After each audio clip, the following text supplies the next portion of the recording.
আমি সোনালি, বয়স ২২ বছর। কলেজের ছুটির সময় আমি কয়েক দিনের জন্য ফুপির বাড়িতে গিয়েছিলাম, কারণ স্কুল বা কলেজের ছুটি হলে আমি সবসময় ফুপির বাড়িতেই যাই। এবারও আমি সেখানে গিয়েছিলাম।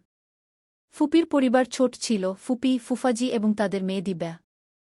দিব্যা আমার থেকে ৩ বছরের ছোট, কিন্তু আমাদের দুজনের মধ্যে ভালো বন্ধুত্ব ছিল।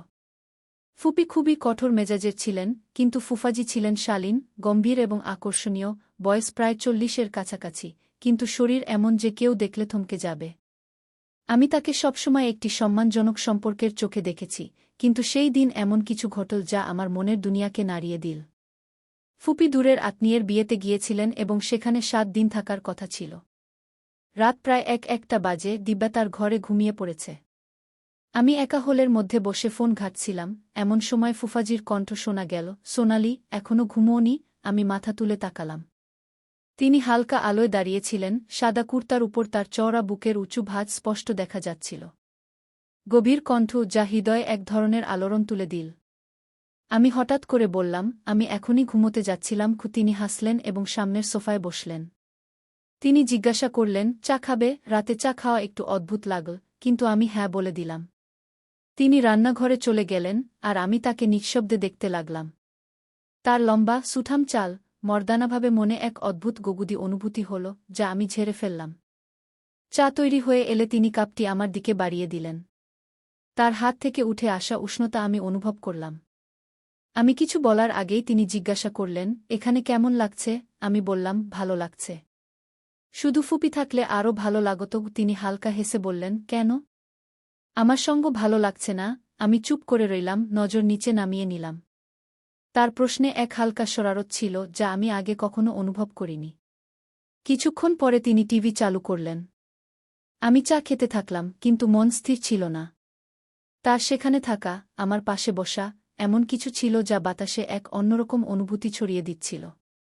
চা শেষ করে আমি উঠতে গেলাম, তখন তিনি হালকা কণ্ঠে বললেন, "কাল সকালে হাঁটতে যাবে?" আমি তার দিকে তাকালাম। তার চোখে এক অজানা চমক ছিল। হৃদয়ে ধড়পড়ানি বেড়ে গেল। আমি বললাম, "হ্যাঁ, জানি না কেন, কিন্তু আমি চাইলেও না বলতে পারলাম না।" সকাল ৫টা, সকাল ৩:০০ বাজে যখন আমি হালকা শীতের মধ্যেও বিছানা থেকে উঠে পড়ি। সম্ভবত এটাই প্রথমবার যখন আমি অ্যালার্ম ছাড়াই এত ভোরে জেগে উঠলাম। মনে এক অদ্ভুত অস্থিরতা কাজ করছিল, হয়তো ফুফাজির সাথে হাঁটতে যাওয়ার চিন্তাটাই কিছু আলাদা ছিল। আমি হালকা গোলাপি ট্র্যাক স্যুট পরলাম এবং চুল বেঁধে নিলাম। আয়নায় নিজেকে দেখতে পেয়ে লক্ষ্য করলাম গালে হালকা লালচে ভাব, সকালের শীতের কারণে নাকি অন্য কোনো অনুভূতি, তা আমি নিজেও জানতাম না। নিচে পৌঁছাতেই দেখি ফুফাজি গেটের পাশে দাঁড়িয়ে আছেন। তিনি কালো ট্র্যাক স্যুট পরেছিলেন, আর তার প্রশস্ত বুক ও মজবুত কাঁধ সেই পোশাকে আরও বেশি ফুটে উঠছিল। তিনি আমাকে দেখামাত্র হালকা করে হাসলেন, এমন এক হাসি যা মনে দোলা দিয়ে যায়। তিনি জিজ্ঞাসা করলেন, "প্রস্তুত?" আমি শুধু মাথা নাড়লাম, কারণ কণ্ঠ যেন গলা আটকে গিয়েছিল। আমরা দুজন রাস্তায় পাশাপাশি হাঁটতে শুরু করলাম। হালকা ঠান্ডা হাওয়া বইছিল, আর পরিবেশে এক অদ্ভুত শান্তি বিরাজ করছিল। কয়েক মিনিট আমরা নিঃশব্দে হেঁটে গেলাম, তারপর ফুফাজি জিজ্ঞাসা করলেন, "তোমার হাঁটার অভ্যাস আছে?" আমি বললাম, "না, মাঝে মাঝে।" তিনি হালকা করে মাথা নাড়লেন এবং তার গতি একটু কমিয়ে দিলেন যাতে আমি তার সাথে তাল মিলিয়ে চলতে পারি। কিছুক্ষণ পরে আমরা হ্রদের পাশের ছোট পার্কে পৌঁছালাম। সেখানে লোকজন যোগ ব্যায়াম ও ব্যায়াম করছিল, কিন্তু আমার দৃষ্টি শুধু ফুফাজির উপর ছিল। তার হাঁটার ভঙ্গি, শ্বাসপ্রশ্বাসের ছন্দ, সবকিছুই এক গভীর আকর্ষণের মতো মনে হচ্ছিল। আমরা একটি বেঞ্চে বসে কিছুক্ষণ বিশ্রাম নিলাম, তখনই তিনি তার হাত বাড়িয়ে দিয়ে বললেন, "চলো, একটা জিনিস ট্রাই করি।" আমি বিস্ময়ে তার দিকে তাকিয়ে বললাম, "কি?" তিনি বললেন, "ব্রিদিং এক্সারসাইজ। এতে স্ট্রেস কমে।" আমি ধীরে ধীরে আমার হাত তার হাতের উপর রাখলাম। তার আঙুলগুলো আমার তালু স্পর্শ করতেই মনে হল শরীরে এক হালকা শিহরণ ছুটে গেল। তিনি ধীরে ধীরে শ্বাস নেওয়া ও ছাড়ার নির্দেশ দিলেন, আমি তা করতে লাগলাম, কিন্তু মন যেন অন্য কোথাও ছিল। তার হাতের উষ্ণতা, আঙুলের হালকা চাপ, সবকিছুই এক নতুন অনুভূতিতে ভরিয়ে দিচ্ছিল। হঠাৎ তিনি আমার তালু হালকা করে চেপে ধরলেন, যেন বোঝাতে চাইছেন যে তিনিও কিছু অনুভূত হচ্ছিল। তিনি জিজ্ঞাসা করলেন, "আরাম পেয়েছ?" কণ্ঠে এক গভীরতা ছিল। আমি ধীরে মাথা নাড়লাম, কিন্তু আমার হৃদস্পন্দন দ্রুত হচ্ছিল। আমরা উঠে ঘরের দিকে হাঁটতে লাগলাম। পথে কয়েকবার তার হাত আমার হাত হালকা করে স্পর্শ করল, আর প্রতিবারই মনে হল যেন এক হালকা বিদ্যুৎ খেলে গেল। বাড়ি পৌঁছে তিনি বললেন, কালো আসবে। আমি তার দিকে তাকালাম, তার চোখে এমন কিছু ছিল যা আমি আগে কখনো দেখিনি। আমি বললাম, হ্যাঁ। আমার ঠোঁট থেকে শুধু এই শব্দটিই বেরিয়েছিল। কিন্তু আমি জানতাম, আগামীকালের সকাল আজকের চেয়েও বেশি বিশেষ হবে। সারা রাত আমি ছটফট করলাম। চোখ বন্ধ করলেই সকালের সেই মুহূর্ত চোখের সামনে ভেসে উঠত, হ্রদের পাড়, ফুফাজির হাতের উষ্ণতা, তার আঙুলের হালকা চাপ, আর সেই অব্যক্ত অনুভূতি যা আমার শিরায় শিরায় ছুটে গিয়েছিল। পরদিন সকালে আবার সেই রুটিন, সেই জায়গা, সেই সঙ্গী। কিন্তু আজ বাতাসে কিছু আলাদা ছিল, কিছু গভীর, কিছু টানটান। হ্রদের পাড়ে পৌঁছাতেই ফুফাজি বললেন, আজ একটা নতুন ব্যায়াম ট্রাই করব। আমি চমকে তার দিকে তাকিয়ে বললাম, কী রকম? তিনি হেসে বললেন, ব্যালেন্স এক্সারসাইজ গু। ফুফাজি সামনে দাঁড়িয়ে বললেন, চোখ বন্ধ করো এবং ধীরে ধীরে এক পায়ে দাঁড়াও। আমি তোমাকে পড়তে দেব না গি। পড়তে দেব না, এই শব্দগুলোর মধ্যে কেন যেন এক অন্যরকম অনুভূতি ছিল। আমি ধীরে চোখ বন্ধ করলাম এবং এক পা উঠাতেই হালকা করে দুলে গেলাম। পরক্ষণেই আমার কোমরে দুটি শক্ত হাতের স্পর্শ পেলাম, আর শ্বাস যেন আটকে গেল। তার আঙুলগুলো হালকা করে আমার কোমরের কাছে লাগানো ছিল, যেন আমাকে ধরে রাখছে। কিন্তু সেই স্পর্শে আরও কিছু ছিল, কিছু অজানা, কিছু অদ্ভুত। তিনি বললেন, ব্যালেন্স বজায় রাখো। তার ধীর, গভীর কণ্ঠ কানে মধুর মতো গলে গেল। আমি নিজেকে সামলে নিলাম, কিন্তু সেই হালকা চাপে মনে হল শরীরে এক শিহরণ ছুটে গেল। চোখ খুলতেই আমার দৃষ্টি সরাসরি তার চোখে গিয়ে ঠেকল। সেখানে এমন কিছু ছিল যা শব্দের বাইরে। তিনি ধীরে বললেন, খুব ভালো করেছ গি। কিন্তু তার আঙুলগুলো তখনও আমার কোমরকে হালকা করে স্পর্শ করছিল। আমি অনুভব করলাম, তার স্পর্শ যেন একটু বেশি সময় ধরে রয়ে গেল, হয়তো অনিচ্ছাকৃত, নয়তো ইচ্ছাকৃত, আমি জানি না। সে মুহূর্ত কতক্ষণ স্থায়ী ছিল তা আমি বলতে পারব না। কিন্তু সেই অনুভূতি আমার স্মৃতিতে চিরকালের জন্য গেঁথে গেল। বাড়ি ফেরার পথে আমরা দুজনই নীরব ছিলাম। কিন্তু সেই নীরবতাও যেন কথা বলছিল। সেই রাতে ঘুমোতে গিয়েও ঘুম এল না। চোখ বন্ধ করলেই সেই স্পর্শ, সেই গভীর কণ্ঠ, কোমরে তার আঙুলের স্পর্শ, সবকিছু যেন আত্মায় গেঁথে গেল। সকাল হলে মনে এক অদ্ভুত অস্থিরতা কাজ করছিল। আমি নিজেকে বোঝাতে চেষ্টা করছিলাম যে এগুলো সবই সাধারণ অনুভূতি। কিন্তু হৃদয় যেন অন্য কথা বলছিল। আজও আমরা একসাথে হাঁটতে গেলাম, কিন্তু আজ ফুফাজির মুখে এটি একটি হালকা শরম ছিল। তারা বলল, আজ কিছু নতুন চেষ্টা করব। আমি হালকা সংকোচের সাথে জিজ্ঞাসা করলাম, এখন কি? তারা বলল, ডিপ ব্রিদিং এক্সারসাইজ, কিন্তু এবার একটু কাছ থেকে, খুব কাছ থেকে। হৃদয় জোরে ধড়ফড় করে উঠল। ঝিলের কিনারে সেই একই বেঞ্চ ছিল, সেই একই হাওয়া ছিল, কিন্তু আজ মাহলে কিছু আলাদা ছিল, কিছু বেশি গভীর, কিছু বেশি অনকহা।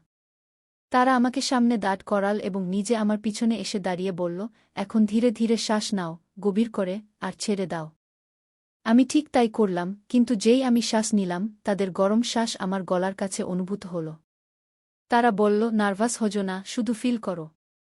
তাদের কণ্ঠ খুব কাছাকাছি ছিল, খুব গভীর। তাদের আঙুলগুলি আমার কাঁধে হালকা করে ঠেকল, এবং যেই আমি শ্বাস ছেড়ে দিলাম, তাদের ধরা একটু আরও স্থির হয়ে গেল। তাদের আঙুলের হালকা চাপ, তাদের শ্বাসের গরমাহট, সবকিছু হৃদয়ের ধড়ফড়ানি বেকাবু করে তুলছিল। আমি ভেবেছিলাম তারা কিছু বলবে, কিন্তু তারা শুধু নিঃশব্দে দাঁড়িয়েছিল। তাদের ধরা হালকা ছিল, কিন্তু এতটাও হালকা নয় যে কোনো প্রভাব ফেলবে না। কয়েক সেকেন্ড কেটে গেল, সম্ভবত একটি অনকহা ইকরার সেই শ্বাসের মধ্যে সিমটে গিয়েছিল। আমি চোখ খুললাম এবং ধীরে ধীরে তাদের থেকে দূরে সরে গেলাম। তারা কোনো জবরদস্তি করল না, শুধু হালকা হাসির সাথে বলল, এখন ভালো লাগছে? আমি শুধু মাথা নাড়লাম, কিন্তু হৃদয়ে যে ঝড় উঠেছিল তা থামার নাম নিচ্ছিল না। সেদিনের পর থেকে ফুফাজির আমার কাছে থাকাটা একটি অদ্ভুত ব্যথার জন্ম দিতে শুরু করেছিল। তাদের প্রতিটি কথা, প্রতিটি হরকতে আমি কিছু আলাদা অনুভব করতে শুরু করেছিলাম, এমন কিছু যা আগে কখনো অনুভব করিনি। আজও বাড়িতে শুধু আমি আর ফুফাজি ছিলাম। আমি কিচেনে ছিলাম, চা বানাচ্ছিলাম, যখন হঠাৎ পিছন থেকে তাদের কণ্ঠ শোনা গেল, সোনালি, এক কাপ আমার জন্যও বানিয়ে দাও। আমার হাত কাঁপছিল, কিন্তু নিজেকে সামলে নিলাম। আমি বললাম, জি বানাচ্ছি। আমি কাপে চা ঢাললাম এবং যেই পিছনে ফিরলাম, তারা আমার খুব কাছাকাছি দাঁড়িয়েছিল, এত কাছাকাছি যে তাদের শ্বাসের হালকা গরমাহট আমার গাল ছুঁয়ে যাচ্ছিল। আমি একদম থমকে গেলাম। কি হলো? তাদের কণ্ঠ গভীর ছিল, যেন সরাসরি রুহে প্রভাব ফেলছে। আমি বললাম, কিছু না। আমি কাপ তাদের দিকে বাড়িয়ে দিলাম, কিন্তু হাত কাপল চা ছিটকে তাদের হাতে পড়ে গেল। ওহ! আমি ঘাবড়ে গিয়ে তাদের হাত ধরে ফেললাম। তাদের আঙুলের গরমাহট আমার হাতে নেমে এল। আমি দ্রুত পানি নিয়ে তাদের হাতে ঢাললাম, কিন্তু আমাদের দুজনের চোখে চোখ লেগে গেল। একটি দীর্ঘ নিস্তব্ধতা। তাদের চোখে কিছু ছিল, এমন কিছু যা শুধু অনুভব করা যায়, বলা যায় না। আমি ধীরে ধীরে তাদের হাত ছেড়ে দিলাম, কিন্তু তারা এখনও আমার দিকে তাকিয়েছিল। তারা হালকা হাসির সাথে জিজ্ঞাসা করল, এত ঘাবড়ে গেছ কেন? আমি বললাম, না, কিছু না। তারা ধীরে ধীরে আমার নাম নীল, সোনালি উ। শুধু নাম নেওয়াতেই হৃদয়ের ধড়ফটানি বেকাবু হয়ে গেল। আমি চোখ নামিয়ে নিলাম, কিন্তু তাদের চোখের গভীরতা থেকে নিজেকে বাঁচাতে পারলাম না। তারা আরও একটু কাছে এল এবং বলল, কখনো মনে হয়েছে তোমার, কিছু অনুভূতি বলা যায় না, শুধু বেঁচে নেওয়া যায়? আমি ধীরে মাথা নাড়লাম। আমরা গুই। তারা গভীর শ্বাস নিয়ে বলল, সম্ভবত আমরা দুজনেই এমন কিছু অনুভূত করছি। হৃদয় এক পলের জন্য থেমে গেল। আজ প্রথমবার কেউ সেই অনুভূতিগুলোকে শব্দ দিয়েছিল, যা আমি নিজের কাছ থেকেও লুকিয়ে রেখেছিলাম। তাদের সেই শব্দ, সম্ভবত আমরা দুজনেই এমন কিছু অনুভূত করছি, আজও কানে গুঞ্জরিত হচ্ছিল। আমি চোখ নামিয়ে নিয়েছিলাম, কিন্তু হৃদয়ের ভিতরে হাজারো প্রশ্ন উঠছিল। সত্যিই কি আমি কিছু অনুভূত করছিলাম? তারা কি সেটাই অনুভূত করছিলেন? আর যদি হ্যাঁ, তাহলে এর মানে কি ছিল? ঘরে শুধু আমাদের শ্বাসের শব্দ ছিল। কিছুক্ষণ তারা কিছু বলল না, আমিও চুপ ছিলাম, কিন্তু সেই চুপও অনেক কিছু বলছিল। তারা হালকা করে জিজ্ঞাসা করল, তুমি কিছু ভাবছ? আমি ধীরে মাথা নাড়লাম এবং বললাম, আপনি কি ভাবেন?